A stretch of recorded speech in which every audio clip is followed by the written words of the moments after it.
Os fascistas do futuro virão sorrindo, falarão de família, de valores, de bondade, religião e ética. Eles não virão vestidos como monstros, não trarão suásticas nem discursos raivosos em praças públicas, vão prometer proteger o povo, ao mesmo tempo em que vão ensiná-lo a odiar em silêncio. Dirão que o mal está lá fora, quando ele já terá se infiltrado no coração de todos. Serão homens que parecem bons, homens que falam exatamente aquilo que a maioria quer ouvir. E por isso, serão perigosos, porque é assim que a história se repete. Não com tanques, mas com aplausos. E o pior de tudo é que poucos vão perceber, poucos vão questionar. E quando perceberem, já vai ser tarde demais. José Saramago.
Oi, gente, sejam bem-vindos a mais um episódio do nosso podcast.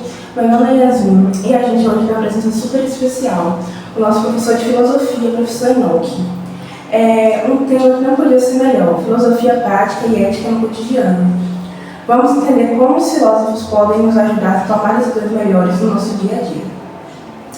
Professor, antes de entrarmos no assunto mais pesado, a gente queria saber como foi que o senhor se apaixonou pela filosofia? Bom, então primeiro eu queria saudar você, Yasmin, boa tarde, você, Rafael, boa tarde, a Carol e todas as pessoas, todos os alunos do IFBA, funcionários, professores e todas as pessoas que vão acompanhar esse podcast. Primeiro, o que é ética, o que é a filosofia, como que a filosofia entrou na minha vida, como eu me apaixonei pela filosofia. Então, foi uma questão meio que casual, Não é assim que desde criança eu sempre quis ser filósofo. Na verdade, não. Quando eu era criança, eu queria ser jogador de futebol. Então, era bem diferente do que eu me tornei como profissão.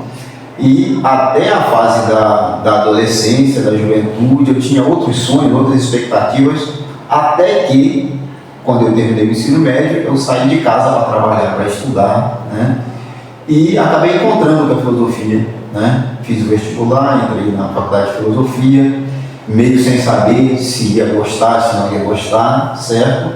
E acabei me apaixonando pela filosofia. Realmente foi um encontro meio que casual, mas foi uma das melhores coisas que aconteceu na minha vida. Hoje eu não me vejo fazendo outra coisa, Eu gosto muito de outras coisas, de outras profissões, mas o encontro com a filosofia foi um encontro ideal, digamos que um casamento certo, e eu gosto dessa área, estudo praticamente todo dia, leio praticamente todo dia, então é uma coisa que eu gosto de fazer, embora o contato, como eu disse, tenha sido a princípio meio que casual, certo? Então a filosofia é um ponto muito importante na sua vida, É sim, A filosofia é uma questão vital. Eu posso dizer que em muitos momentos da vida a filosofia me salvou, Lendo os filósofos e filósofas, muito importante lembrar que existem filósofas importantes, você pensa sobre a vida, o nosso lugar no mundo, o nosso lugar na existência,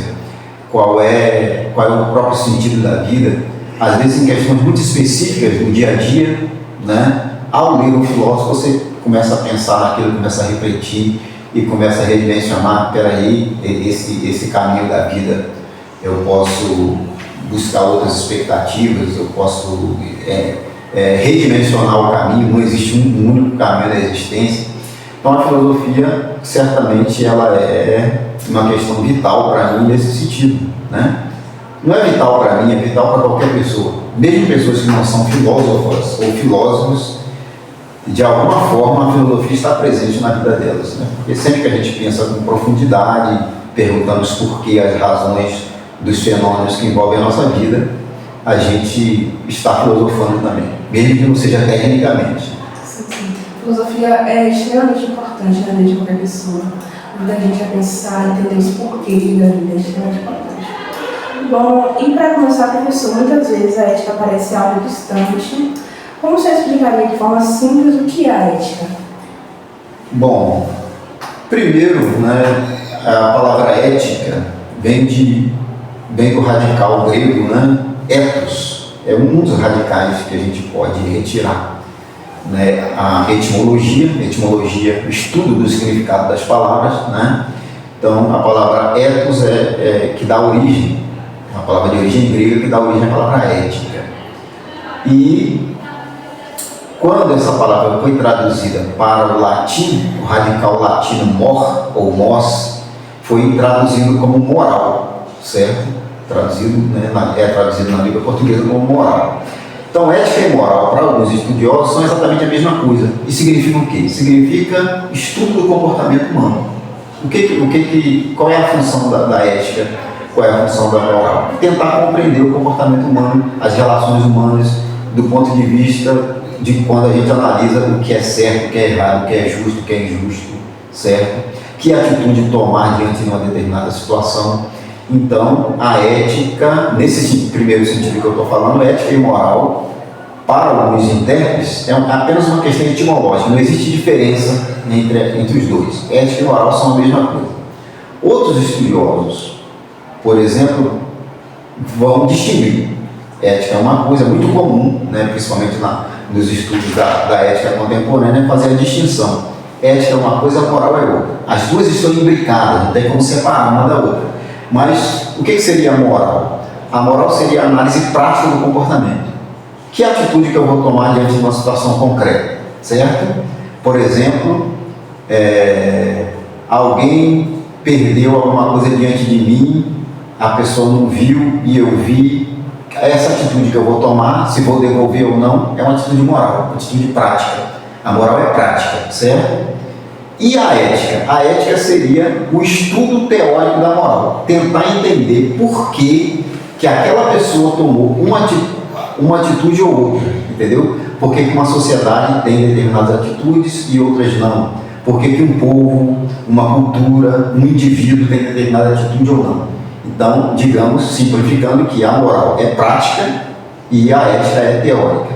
A ética seria o estudo teórico sobre o que é a moral. Certo? Sim. Bom, andei pesquisando ultimamente sobre Aristóteles. Ele fala da ética da virtude, do equilíbrio entre os extremos. Como essa ideia do meio termo pode aparecer em situações práticas, tipo no trabalho, na escola, até mesmo nas redes sociais, por cima? Então, o Aristóteles, ele é considerado, o Aristóteles é pai de muita coisa, né? É o iniciador da lógica, um dos iniciadores do pensamento político, um dos iniciadores do estudo da ética, né? Ele escreveu 2 obras principais sobre ética, Ética Nicômaco, que foi uma obra em homenagem ao seu pai, e Ética Eudemo. No mundo ocidental, são os 2 primeiros tratados de ética assim, elaborados de forma sistemática. Significa que ética não existia antes de Aristóteles? É claro que sim. Sempre existiu ética onde existem comportamentos humanos, relações humanas. Mas o primeiro indivíduo que se sabe no mundo ocidental que conseguiu organizar de forma sistemática, Aristóteles é um pensador sistemático, né? O estudo da ética foi o Aristóteles. E uma das coisas que ele escreve na Ética a Nicômaco, esse tratado de ética muito importante, é que a questão da ética do equilíbrio, ou a ética do meio termo, que você falou aí, né? O que seria a ética do equilíbrio, a ética do meio termo? É você não exagerar nem para mais nem para menos. Por exemplo, um soldado com excesso de coragem, ele pode morrer por causa da sua coragem, em excesso. certo? E esse mesmo soldado, ou outro soldado com excesso de covardia, essa pessoa também pode morrer por excesso de covardia. O que Aristóteles prega? O equilíbrio, o justo meio, a temperança, por exemplo, que seria nem ser exageradamente corajoso e nem ser exageradamente covarde. Então, nas atitudes humanas, a gente tem que buscar o equilíbrio, o justo meio, né? E na vida cotidiana, isso acontece o tempo todo, né? Tem várias relações que você precisa ponderar. Peraí, se eu, por exemplo, comer demais, eu posso ficar obeso, né? Se eu comer de menos, eu posso ficar anorético. Em ambos os casos, o excesso e a falta pode ser nocivo para o ser humano. Então, o que é o equilíbrio? Eu comer de acordo com aquilo que o meu organismo pede, certo? Então, a ética da Aristóteles é uma ética racional. Eu tenho que utilizar a minha inteligência racional para tentar chegar ao equilíbrio nas ações, né? Na vida estudantil, por exemplo, nas relações humanas, nas redes sociais, né, que tem, por exemplo, vamos dar aqui o exemplo das redes sociais, que tem muitas atitudes antiéticas, né? Pessoas que defamam uma pessoa, por exemplo, coloca coisas que de repente vai trazer um grande problema para a vida da pessoa e às vezes não é verdade, né? A gente precisa, nesse caso, ter o equilíbrio. Peraí, se eu jogar uma determinada situação nas redes sociais, isso vai se espalhar igual um vírus, daqui a pouco a gente não consegue corrigir mais aquilo que foi colocado. Peraí, eu tenho que ter temperança. Isso é verdade? Certo? Será que eu não tenho que pensar, parar e analisar se devo ou não fazer isso? Entendeu? Então, o Aristóteles chama a gente para a ponderação, para o equilíbrio nas ações. Realmente, de extrema importância manter o equilíbrio em tudo na vida. A gente estava considerando também sobre Kant. Ele falava do dever moral, de agir como se a nossa ação pudesse virar uma regra universal. Como essa ideia se aplica às escolhas do dia a dia? Como dizer a verdade ou respeitar as regras que parecem boas para o senhor? Bom, o Kant, né? Existem muitos filósofos e filósofas que são estudiosos da ética, né? Mas talvez, da maioria dos filósofos e filósofas que existem, Aristóteles e Kant sejam os mais sistemáticos, né? Que fizeram grandes tratados sobre ética. E o Kant, ele escreveu 3 críticas, né?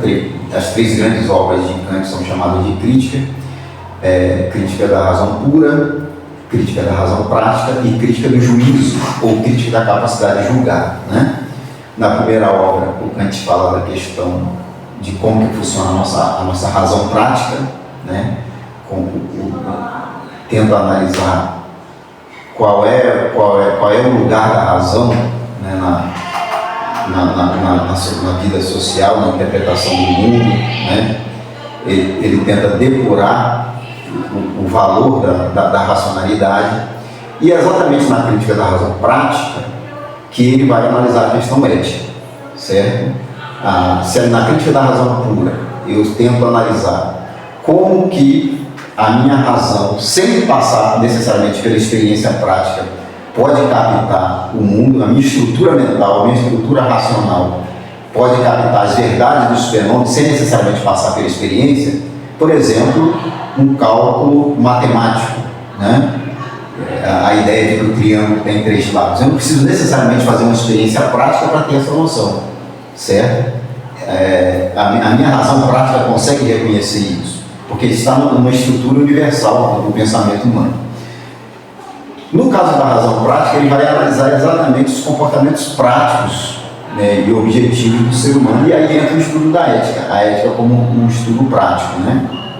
E o Kant vai colocar uma máxima, a máxima da ética kantiana, né? Haja de maneira tal que a sua ação se torne uma lei universal. Ou seja, mesmo que eu estiver sozinho ou sozinha, certo? A minha ação ética, ela deve ser uma ação que atinja positivamente todas as pessoas, certo? Isso é ética. Platão, por exemplo, falou da lenda do anel de Giges, né? Que se você fosse invisível, por exemplo, o que você faria, né? Então muitas pessoas diriam: tendo um poder da invisibilidade, eu poderia fazer qualquer coisa. O Kant numa possível interpretação dessa lenda, ele diria, mesmo se eu fosse invisível, o correto seria agir por dever, uma palavra muito importante na ética kantiana. Agir por dever é agir, fazer com que a nossa ação haja de acordo com a lei universal. Uma lei que seja boa para todas as pessoas e não só para mim, certo? Então a ética kantiana ela é uma ética que valoriza a questão do valor universal. No trânsito, por exemplo, Aristóteles diria para agir com prudência, buscando sempre o equilíbrio. E Kant já falaria em dever. Qual das visões o senhor acha mais fácil de aplicar no Brasil de hoje? Olha,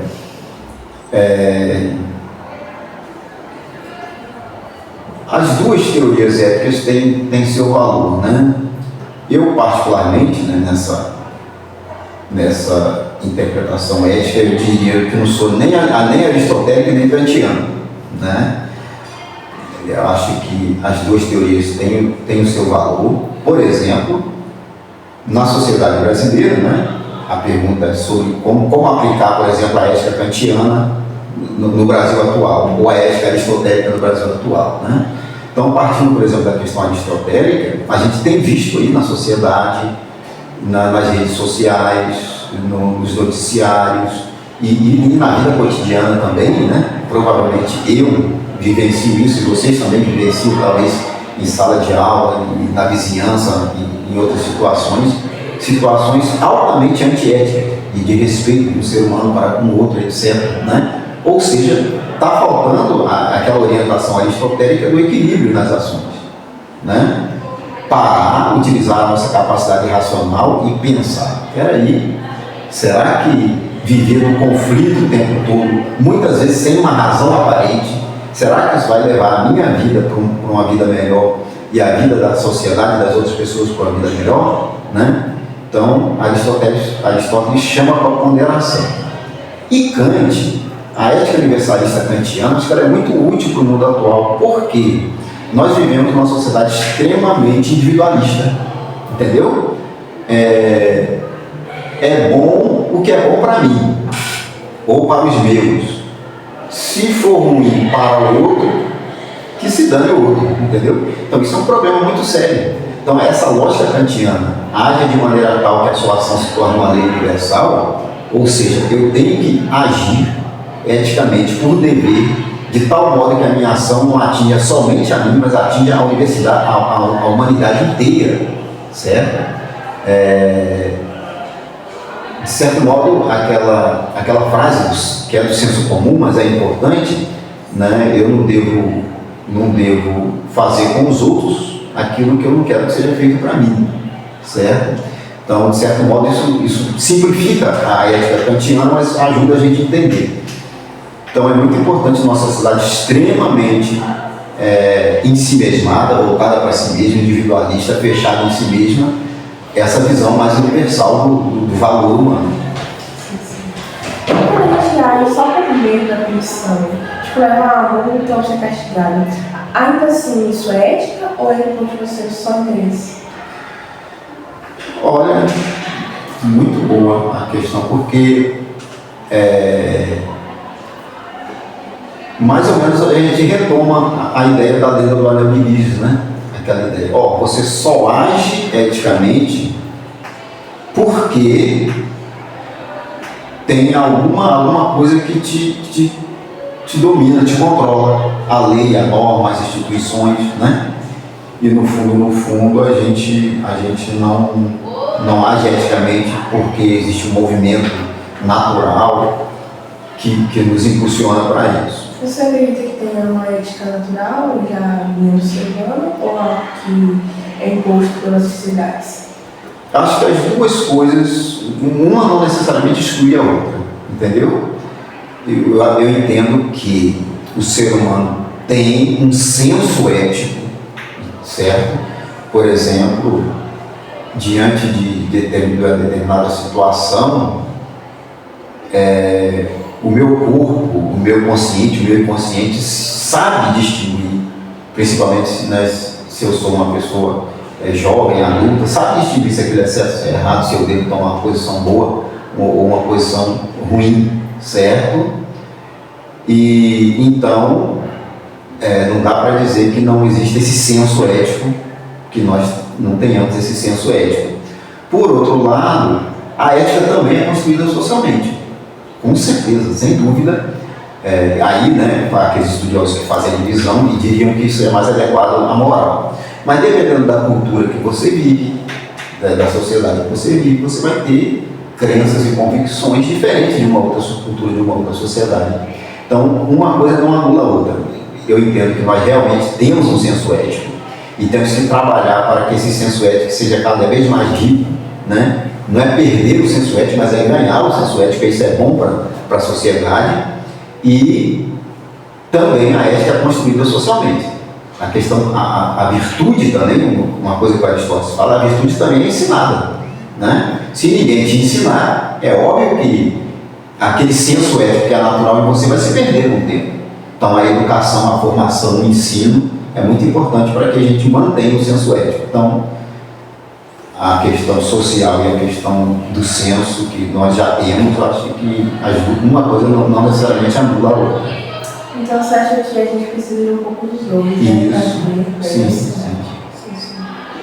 Bom, professor, é isso. Muito obrigada pela sua presença aqui, por estar com a gente hoje. A gente teve uma aula aqui de filosofia muito interessante, né?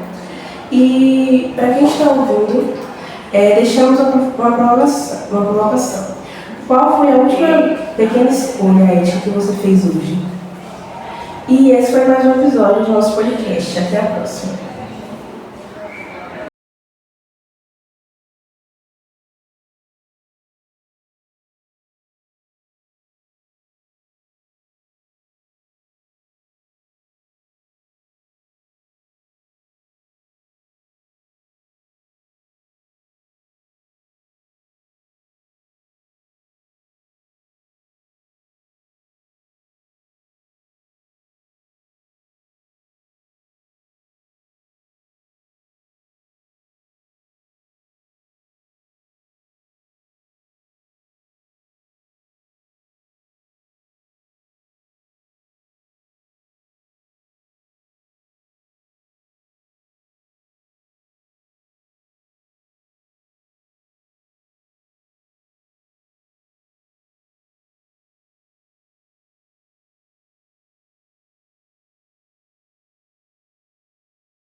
A palavra ética, ela existe há 2.500 anos.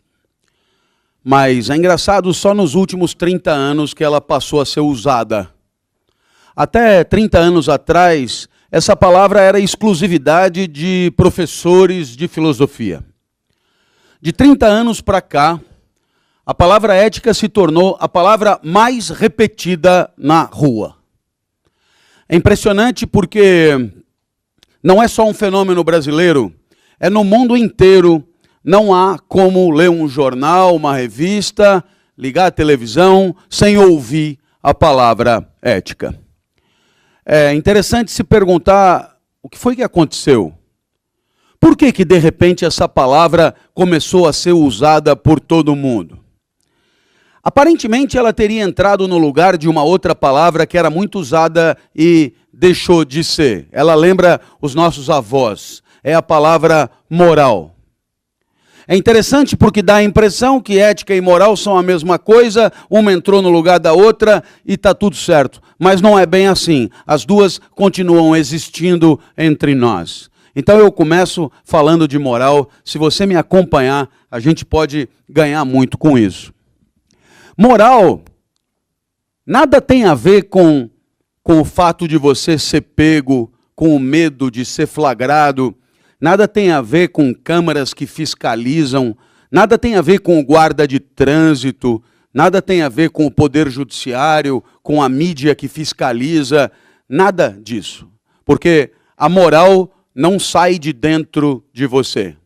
A moral é você pensando sobre os limites da tua conduta.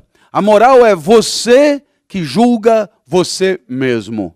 A moral é sempre na primeira pessoa do singular. O eu pensa sobre como o eu deve agir.